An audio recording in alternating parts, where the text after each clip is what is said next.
പട്ടാമ്പിയിലേക്കാണ്. അവിടെയും കുട്ടിക്കലാശത്തിൽ സംഘർഷമുണ്ടായി എന്നുള്ള വിവരമാണ് പുറത്തു വരുന്നത്. ഞാൻ ആലോചിക്കുകയായിരുന്നു അനൂപേ, കുട്ടിക്കലാശത്തിൽ സംഘർഷം ഇല്ലാത്ത സ്ഥലങ്ങൾ ഏതൊക്കെയാണ് എന്നുള്ളതാണ്.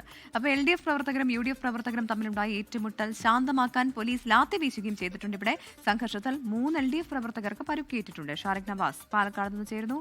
ഷാരിഖ്, എന്താണ് ഇവിടുത്തെ അക്രമത്തിനും ഒപ്പം തന്നെ ഈ സംഘർഷത്തിനും കാരണം?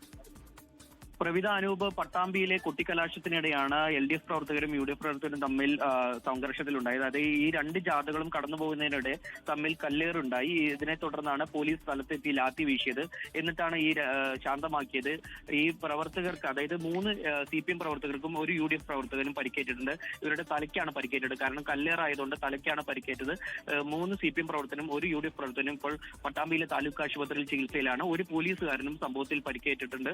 ഈ പാലക്കാട് ജില്ലയിൽ 12 നിയോജക മണ്ഡലങ്ങളുണ്ടെങ്കിലും പട്ടാമ്പിയിൽ മാത്രമാണ് ഇപ്പോൾ സംഘർഷം റിപ്പോർട്ട് ചെയ്തിട്ടുള്ളത്. ഇത്തരത്തിൽ മറ്റു ഭാഗങ്ങളിൽ, ബാക്കി 11 മണ്ഡലങ്ങളിലും കുട്ടിക്കലാശം സമാധാനപരമായിരുന്നു എന്ന വിവരങ്ങളാണ് നിലവിൽ ലഭിക്കുന്നത്. അനൂപ്, പ്രവിധ.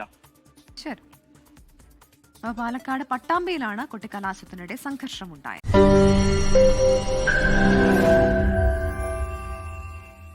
ലോകത്തെവിടെയായാലും ഏത് സമയത്തും 24 വാർത്തകളും ഓഗ്മെന്റഡ് റിയാലിറ്റി പാക്കേജുകളും എക്സ്പ്ലെയിനറുകളും വിശദമായി കാണാൻ ഞങ്ങളുടെ YouTube ചാനൽ നിങ്ങൾക്ക് സബ്സ്ക്രൈബ് ചെയ്യാം.